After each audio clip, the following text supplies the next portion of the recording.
rice value chain. Are expected to expand the frontiers of the rice value chain towards domestication of the rice production in view of the large market for the commodities in Nigeria. On Panorama today, reaching you live from NTA Port Harcourt Network Center, the focus of the discourse is actualizing this vision. Thank you for joining us. I am Dibra Barry Sidoma Weke.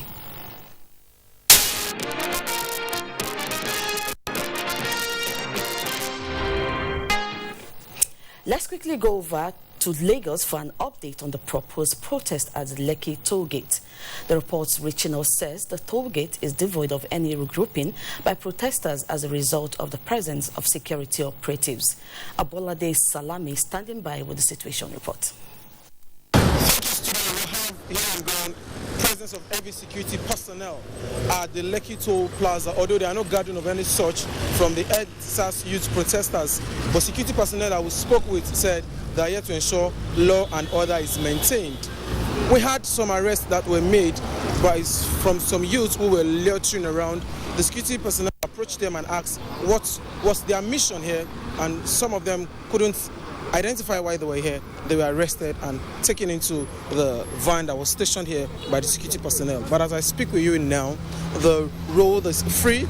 There is no gathering of any such, and vehicles are having a jolly ride in and out of Lekki toll gate. Abolade Salami, NTA News. President Muhammadu Buhari has approved the establishment of a public-private partnership-styled infrastructure company named Infra Company with an initial seed capital of 1 trillion naira. It is envisaged that the entity will grow to 15 trillion in assets and capital. Laulu Akande, in a press release, stated that the Infra Company will be one of the premier infrastructure finance entities in Africa and will be wholly dedicated to Nigeria's development. The entity has been developed with concept designs from the National Economic Council and the Central Bank of Nigeria. Vice President Yemi Osinbajo is to chair a steering committee tasked with setting up of the company. The initial seed capital for the entity will come from the Central Bank of Nigeria, the Nigerian Sovereign Investment Authority, and the African Finance Corporation. The board of the Infra Company will be chaired by the Central Bank Governor and include the Managing Director of the Nigerian Sovereign Investment Authority, President of the African Finance Corporation, as well as representatives of the Nigerian Governors Forum and the Ministry of Finance, Budget and National Planning. The board will also have 3 independent directors from the private sector.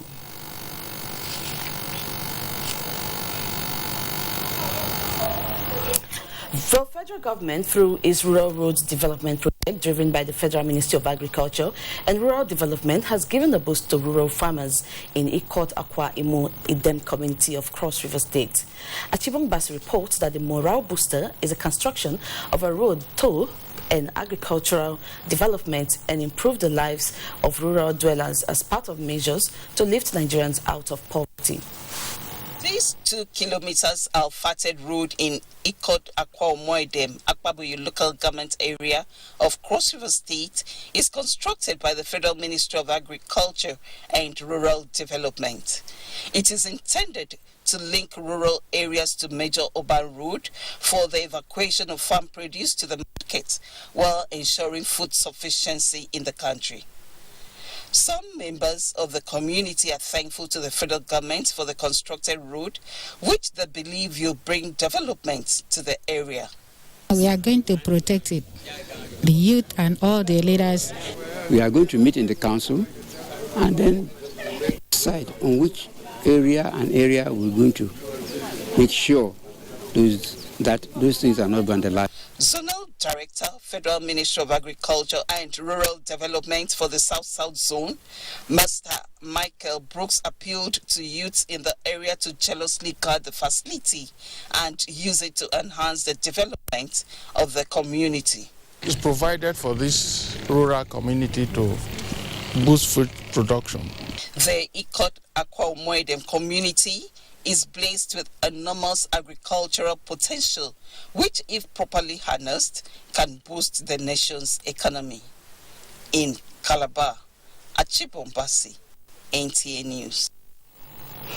Experts in rice production value chain says Rivers State is endowed with the best natural environment for rice cultivation and could provide alternative for food security if adequate investments are made to stimulate more local interest in rice farming.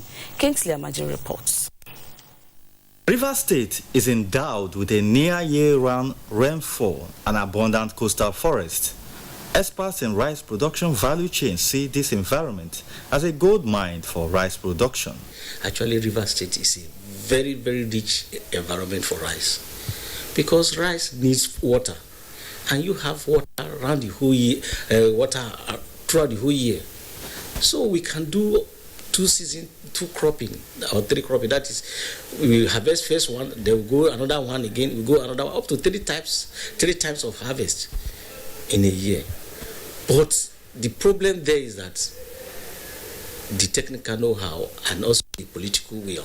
But how many persons in Rivers State are knowledgeable about this huge potential at a time the federal government is placing premium on local rice production and patronage? Stella Okoma is among thousands of young people in the state who look forward to such opportunities, but to no avail. I started with lots of land. Why did I stop without achieving anything, and I lost all the money?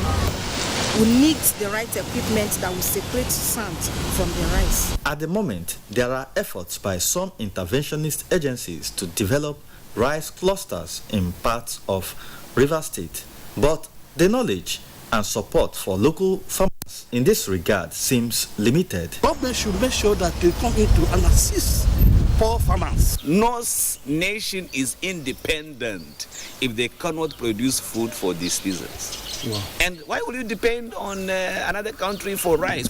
A major step towards adding real value in the rice production value chain and domesticate local interests, experts insist, starts with the state government driving the process through its Ministry of Agriculture. In Port Harcourt, Kingsley Amajiri, NTA News. With me in the studio to throw more light on issues surrounding rice production in the Niger Delta area is Dr. Anthony Johnny Onoja. He is President, Agricultural Policy Research Network. You're welcome, Doctor. Thank you. Okay, let's start. Where does Nigeria stand in its quest to be self-sufficient in the production of the staple food, given the constraint posed by the environment and the economy?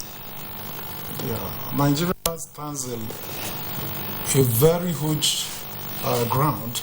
Nigeria has the opportunity to become one of the leading agricultural exporters in the world, especially in Africa.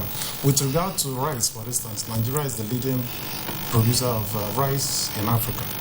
And with the kind of environmental endowment for Nigeria, there is hope that Nigeria can become self-reliant in food production in the near future if all policies are put in place. Okay. Let's go to our next question. In 2021, a report by the BBC indicated that Nigeria's annual rice production level rose to 3.7 tons. This was attributed to the 9% interest to farmers and highly subsidized equipment's high price to farmers by the World Bank. What is the situation right now? Are things looking better? Things are looking better, I think, with respect to rice production in Nigeria. At least rice importation before 2020, the demand for rice had been and is still around 7 to 8 million metric tons. But the imports reduced from 2.4 million metric tons to about from 2.4 million to about 2.2 million. This is a result of the policy of border closure and the rice ban that was not really put in force, but it was already working. So I think there is a significant improvement in the performance of rice subsector so far. Okay. If this ban thing is effected, do you think we can sustain rice production? I don't think. The demand for rice in Nigeria is, like I said, 7 to 8 million metric tons per annum, while the local output is about 4.9 million metric tons. So there is a huge gap of about 2 million metric tons, which needs to be locally produced. And if we have to produce it locally, there are a lot of things to be put in place before we can do that. Maybe we'll come to that later. Okay. Let's come to River State here now. The environment is said to support all-round production of rice. What is the government doing in this regard? Well, to the best of my knowledge, as a policy research expert, I have not had any significant policy aimed at producing rice or accelerating rice production in River State. But I've had something happening around Bayelsa State from some experts we interacted with about 3 days ago when we had a multi-stakeholder engagement with them. Okay. So River State needs to really come to terms with utilizing their natural endowment to optimize the gains that come from rice production as a matter of urgency. Okay, does it mean that rice can really, grow in River State here? Yeah, River State has the privilege of having a floodplain environment. We have all year round rain in this place, and with this kind of environment, it is very possible to even harvest rice about 3 times in River State. Even before the flood comes to destroy, you can harvest 2. So we have a very resilient environment that can easily produce rice for us here. So are the farmers aware of this, that is the way our environment is for them to plunge into the rice production? With respect to awareness, I don't think farmers in River State even understand the potentials that the environment contain or portend for production of rice. I don't think. Most of them go into production of cassava and some other related crops. But rice is a good mine that needs to be tapped into in River State, which I don't think they have awareness. So what can be done to contribute to food security in terms of these farmers, the awareness and all that? First of all, why we talk about government sometimes taking the lead is that government normally has more control over the infrastructure, which is necessary for them to make a very reasonable change in this direction. So government needs to incentivize rice farmers by maybe procuring a huge land for them, and then encouraging the clusters that are being built around the rice production, supplying inputs to them as a kind of start-off, making sure that land is available to all gender, both male and female. Your final word and the way forward. The way forward for rice development is that we need to build up awareness about rice production in River State. We need to tap into the ecological advantages that we have in River State so that we can make River State the leading producer of rice in Nigeria, given its agroecological advantage. Thank you very much, Dr. Onoja, for coming on the program. Thank you very much. You're most welcome. Thank you very much, sir. We'll take a short break now. When we return, Panorama continues.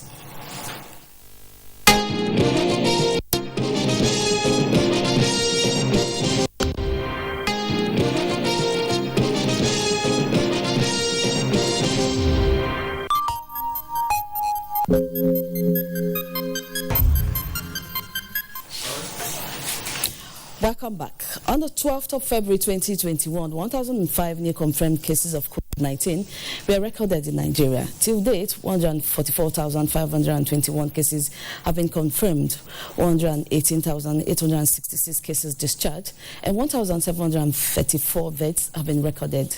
The 1,005 cases are reported from 19 states, and they include Lagos 204, Kwara 155, Oyo 124, Plateau 80, FCT 75, Edo 56, Osun 48, Ondo 41, Kaduna 40, Rivers 6, 40, Taraba 35, Borno 32, Ekiti 21, Ogun 20, Kano 14, Bayelsa 8, Delta 7, Bauchi 3, while Jigawa has 2 cases. The enforcement of compulsory wearing of face masks is yet to commence in Port Harcourt. This move by the federal government towards curbing the rising cases of COVID-19 is expected to kick off in different states of the Federation through the establishment of mobile courts to try defaulters. Ijeoma Ogweke has a situation report. Since the cases of coronavirus have been on steady rise in the country, government at all levels are making frantic efforts to contain the virus. Different sectors were mandated to take necessary measures to ensure safety of inhabitants and visitors. Moving around Port Harcourt, the law on compliance with COVID-19 protocol, which attracts sanctions for defaulters, is yet to see the light of the day, as mobile courts are yet to mobilize for action.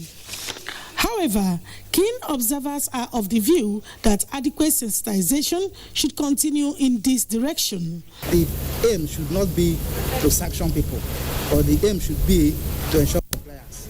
People don't want to be taken by surprise, just walking on the street and then there's a mobile court just telling you enter this van, enter that van.